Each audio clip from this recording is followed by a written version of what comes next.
ஒரு நாள் அக்பரும் பீர்பாலும் சந்தியில் நடந்து கொண்டிருந்தார்கள். அப்போது இரண்டு நண்பர்கள் ஒரு பொம்மைக்காக சண்டையிட்டுக் கொண்டிருந்தார்கள். மக்கள் திரண்டு எவனுக்கு உரிமை என்று குழப்பமாக பார்த்தார்கள். அக்பர் அவர்களை அழைத்தார். இதற்கு தீர்ப்பு நான் சொல்ல வேண்டும் என்றார். பீர்பால் சிந்தித்தார். உண்மையான உரிமையாளர் யார் என்பதை நடத்தைதான் சொல்லும் என்று நினைத்தார். அக்பர் கட்டளையிட்டார். பொம்மையை ஒரு குச்சியில் கட்டி கொண்டு வாருங்கள். ஒருவன் பொம்மையை மிக மென்னிதமாக பிடித்தான். அவனின் கண்களில் பயமும் பாசமும் இருந்தது. மற்றவன் கவனமின்றி கொடுமையாக தூக்கி கொண்டான். பொம்மை படலமாக கிழிந்து போகும் போல.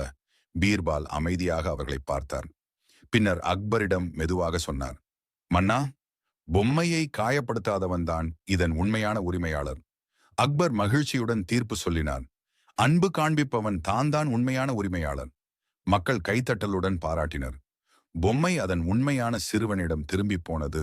உண்மை சொல்ல தேவையில்லை, நடத்தைதான் சொல்லும்